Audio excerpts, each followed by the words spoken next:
Hello, I'm Gavin Horgan, Headmaster of Millfield School in Somerset, the largest co-educational boarding school in the UK. Welcome to the Millfield Way Podcast. Here, you'll hear from teachers, coaches and students from Millfield and Millfield Prep School. Millfield is traditionally different, and this is the Millfield Way.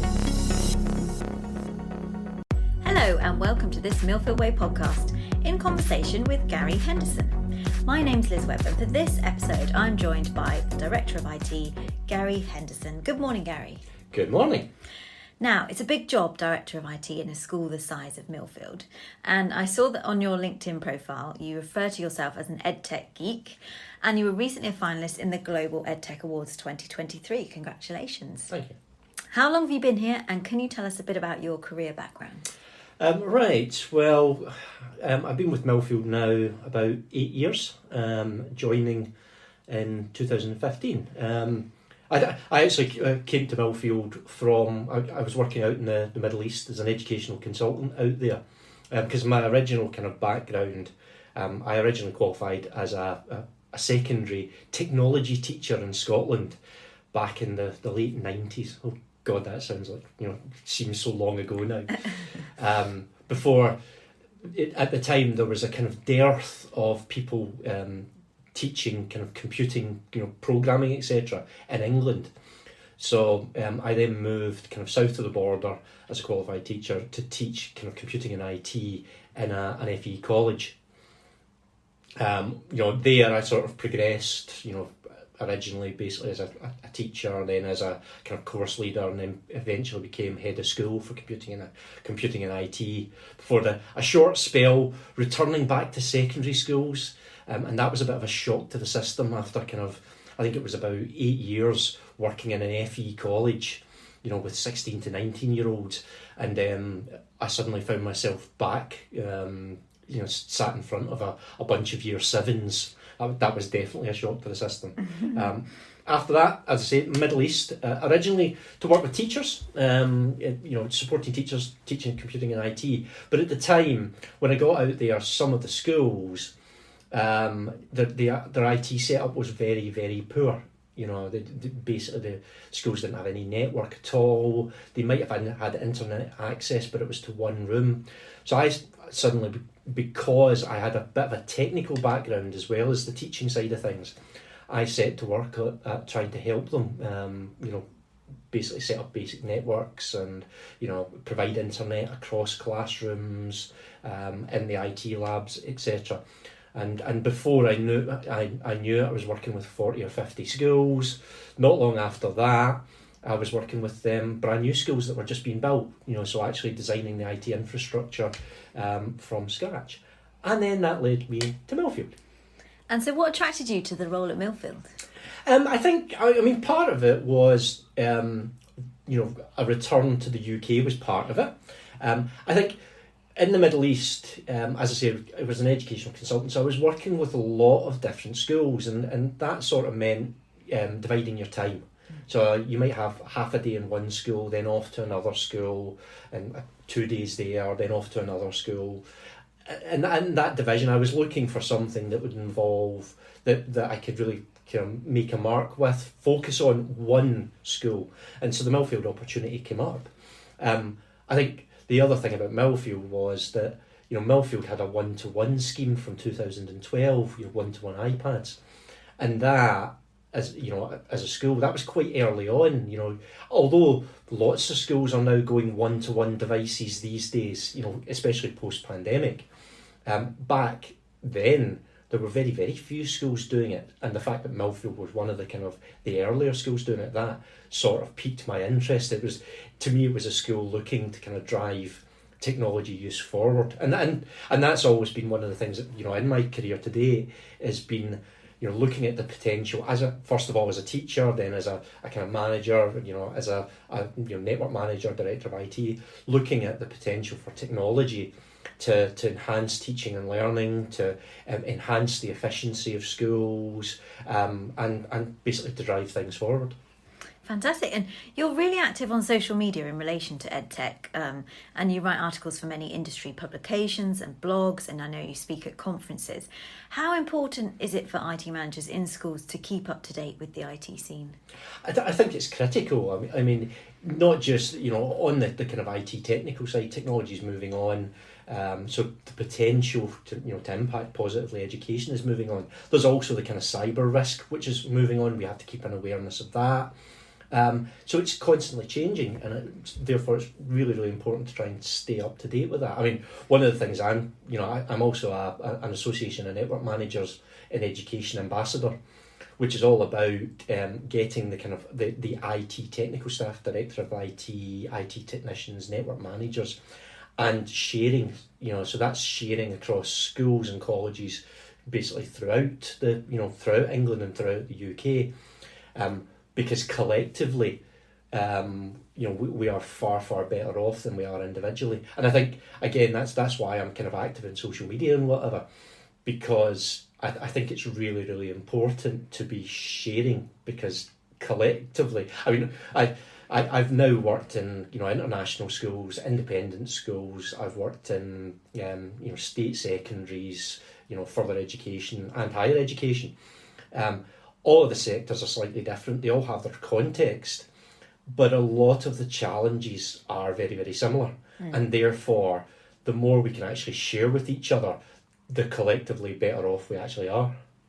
And I imagine that you're bombarded with new technology on a daily basis almost. So how do you decide what things you would like to implement here, and what have you introduced at Millfield during the last few years? I think you're right. You do get bombarded with a lot of. I think my email inbox fills very, very quickly, and a lot of it is just salespeople trying to sell the latest thing, and a lot of it is quite often kind of snake oil. The snake oil at the moment is artificial intelligence, and every single solution has AI in it, even when quite often it doesn't. So really it's about just being able to have a look at things, make a quick judgment, and prioritise the things that sound kind of more interesting, or have greater potential. In terms of Millfield, I think the big thing for us as a school, I think was first of all the big shift to the cloud. So that is basically moving to cloud services like Office 365 and Google, and the fact that then allows the kind of sharing, collaboration, etc. Now that was kind of critical. We were moving before the pandemic happened, but the fact we were there, I think I looked at the statistics, and I think within Microsoft Teams, for example, part of the Office 365 suite, we had, I think it was 60,000 hours of live teaching going on during the pandemic, which was enabled by that cloud, those cloud services, those productivity suites. So I think that was kind of a very, very large thing. I mean, at the moment, some of the things we're looking at is obviously the use of artificial intelligence and looking at how we can support teachers through that, looking at also how it can be used in teaching and learning. So I think that's quite an interesting area. Esports is another thing. We've been involved with that for a number of years. The esports industry is huge. I think it's bigger than the film industry and the music industry put together. And esports within schools isn't about making students to become into the top esports gamer, because there are very few of them in the world. But it's about the skills that they learn, the communication, resilience, teamwork, leadership. It's about that, much in the same way that is an important thing about conventional sports. So I think that's one of the other kind of big things we've introduced in recent years. And am I right in thinking that you've set up an esports league with various other schools? Yes, we've as a school we've been part of the British Esports Federation's Champs tournament, which is basically a kind of UK wide with schools and colleges. But we also set up our own, with the support of the British Esports Federation, our own kind of independent schools competition. That was a couple of years ago, and we routinely speak with other schools and arrange friendlies. I mean, that is something I see as kind of growing in the years ahead, and looking at maybe whether within our kind of the school's enterprises program, whether we can actually have a specific esports program on offer. So that's something looking to the future. Fantastic. And I mean, AI, you've already mentioned it a couple of times. It's a massive topic of conversation at the moment in the media, within schools, within people's homes. There's lots of scaremongering and constantly evolving new ways of using AI. What's your take on it? I think you're right about this. There is certainly a lot of scaremongering. I wonder if we've all watched The Terminator a few too many times. The reality is, for me, AI is here. It's here now, and like a lot of technologies, it's AI is at its worst point now, because the vendors will constantly be improving it, and it will get better and better. And we have two choices within education. We can stand around discussing it and the risks and worrying about it, or we can actively get involved and look to kind of shape its use. And I think that's the way we have to go. Yes, there are risks and challenges around artificial intelligence, and the discussion at the moment is very much about generative AI. And I think one of the things that worries me about the kind of scaremongering is that I sometimes think they start talking about general AI, which I still think is a little bit of a way off. The commander data or the Skynet from the Terminator becoming sentient and taking over. Our generative AI doesn't quite work that way. Mm-hmm. So I'm not so worried there. So it's about understanding the risks. So generative AI, it tends towards averages. It can be inaccurate at times. Bias is a risk. Being aware of those, but then seeking to then shape the positive uses, the benefits. Can it help those students that have, special educational needs, that struggle to start with writing an essay? Well, AI can provide them some of the basic points. Students with foreign languages that need help with translation, and actually we've been using AI for that, for kind of translation for quite a while now. It's those kind of uses. And so how can we use it to enhance education, and what kind of conversations are going on in school at the moment? I know there is a management IT group called ItMan. What do you guys talk about on a weekly basis? Well, the IT management group, ItMan, basically is it's a steering group. So our aim is to discuss the technologies and then make recommendations to the senior leadership team, the executive group, regarding things we should be doing. So sometimes the discussions are operational, looking at kind of the permissions, who has access to what, and other times it's kind of looking more strategic and much more long term. So looking at things like artificial intelligence and how we might be able to use it. So how it can be used by teachers in the classroom. And I think one of the things we recognised quickly was that the students were going to be using it anyway. I think by the end of March, about half of our students were using it on a daily basis. So, if that's going to be the case, how do we make sure it's used constructively, ethically, safely? And from the IT management group, an AI working party was formed. And one of the things they quickly identified was the need to build awareness. So to actually speak to teachers and say, this is what generative AI is. Here are some examples.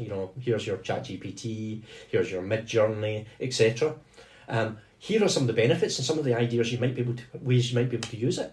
And here are some of the risks you need to be aware of.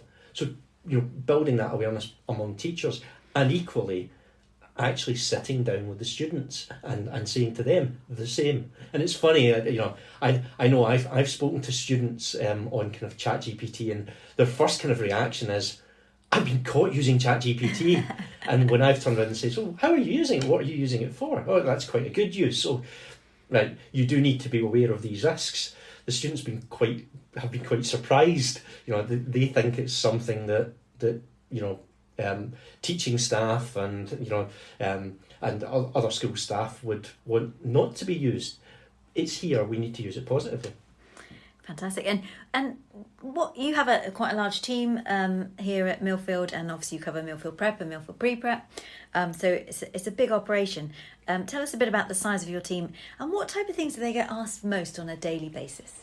Well, as I say, we do have a big team that deals with a variety of things, so in terms of the network infrastructure and managing, basically a large number of thousands, of devices connected at any one time. We have the kind of end user support dealing with the issues as and when they arise. We have the kind of audio, the creative technologies that deal with the kind of the large AV setups within our theatre and music hall, etc. And we also have software developers developing solutions for us. In terms of the things we deal with on a regular basis, it's very, very varied, and I think that's one of the great things about the job, is that it is so varied. Yes, we do get in September that I forgot my password and I can't log in to X, Y and Z. But I think every school gets that in September, to be honest. Yeah. And I mean, some families that we speak to thinking about coming to Millfield, they are concerned about the amount of screen time that their children have nowadays, whether it's screen time in the classroom doing work that's now online or using an iPad or a laptop, but also then the screen time that they have in their leisure time with their own devices. So, and you have children yourselves. What do you think about the screen time balance argument? I think the balance argument is the right argument, and I think in all technology use, as I say, I was a teacher. I've never advocated that everybody must use technology. There are times to actually, scribble on bits of paper. I used to love using Post-it notes in lessons. There has to be a balance, and I think that's very, very important. I think the screen time argument, though, it's a little bit more nuanced than quite often it's made out. It isn't about screen time. The amount of time you spend on the screen, I think there's bits of research that back up that doesn't actually matter. It's what you're doing with that screen time. If a student is using, ChatGPT, for example, to take a piece of written work and improve that piece of writing, or is using technology to do some research, that screen time has a different value than spending the time on the same amount of time on the screen surfing through TikTok. So screen time is a very, very simplistic way of looking at it. It's what they're doing with the screen, what they're doing with that time, and how they're interacting with the technology, I think, is the key. And is it just simply consuming content, or is it actually engaging, collaborating? And I mentioned esports. A lot of I think a lot of parents sometimes have concern about online gaming. And I think, yes, there is a fine balance to be had there between too much gaming, but there's also the benefits in terms of that collaboration, communication, resilience built up. Where children play a match against others and their team loses, and then they come back together and have a discussion about how they can do better. Then they pick themselves up and go into the next game and try a different strategy. There's a lot of benefits in that. So I think it, really there is a need for balance, but I think the screen time thing, it's not just about how long, it's what they're doing. And I think that's down to parents to maybe engage and have that discussion and talk to their children about what they're actually doing online. And I imagine in your role, you play a big part in online safety with our community here. So clearly at Millfield we have over 1,000 boarders when you add Millfield Prep boarders as well as the boarders at Millfield. So a large community that are living on site 24/7 during term time. How do we keep them safe and how do we protect them? I think the answer to that is it's very much a layered approach. So there are technical measures and then there are more human and pastoral measures. So obviously, as is required, we have the kind of filtering and monitoring in place to make sure that student, to monitor what students are doing and for inappropriate content to filter that out. But it's also about sharing some of that data down to our house masters, so that they're aware of what's going on, so that they can then have the discussions with the students. And I think that's the key, really. It's those discussions between the staff and the students as to where there are concerns, etc. It's not the technical aspects of it. The filtering and monitoring is part of it, but that can never be foolproof. The internet moves far too quickly for that. It's that human interaction side of things, and that interface between the data that our filtering might produce, and then passing that on to somebody who can then follow that up in person with students.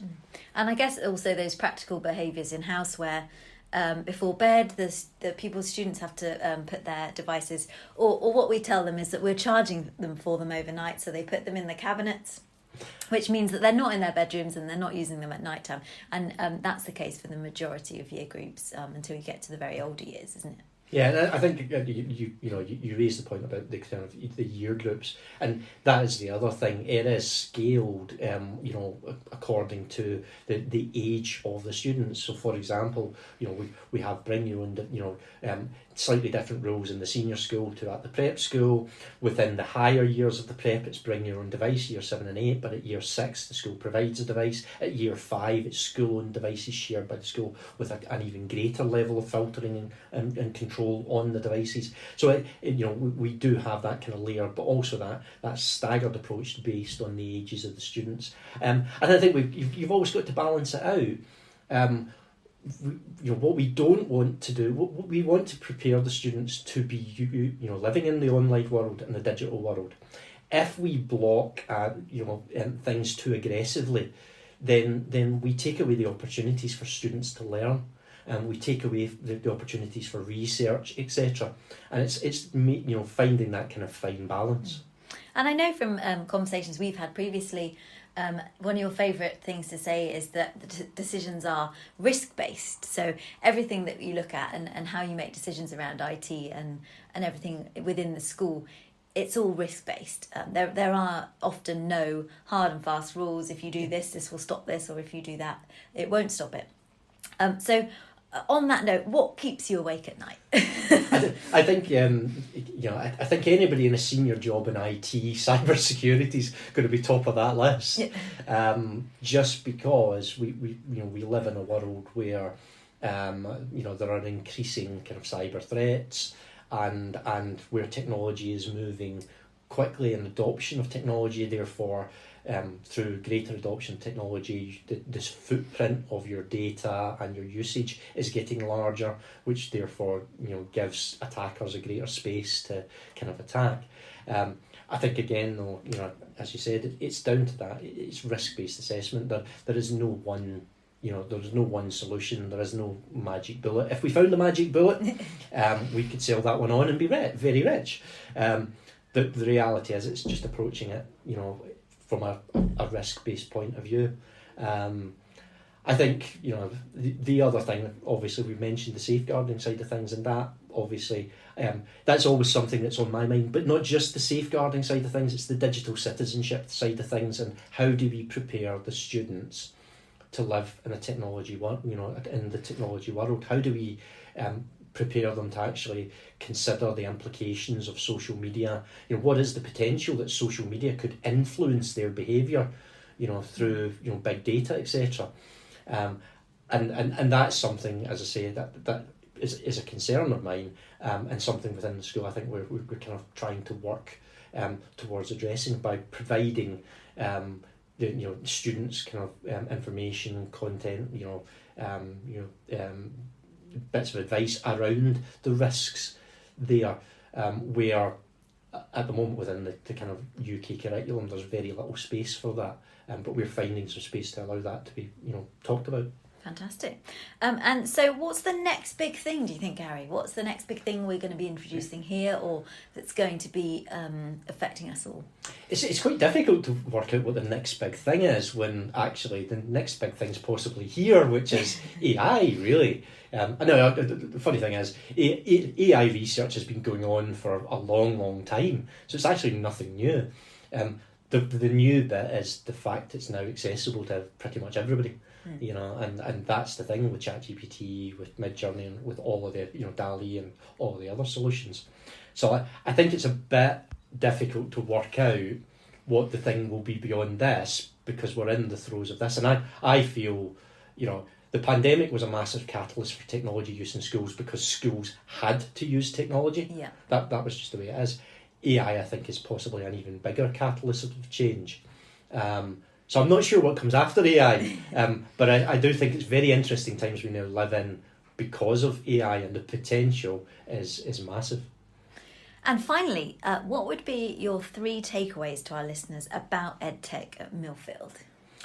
I think, you know, I think the big thing that I'd say would be the embedded nature of technology here.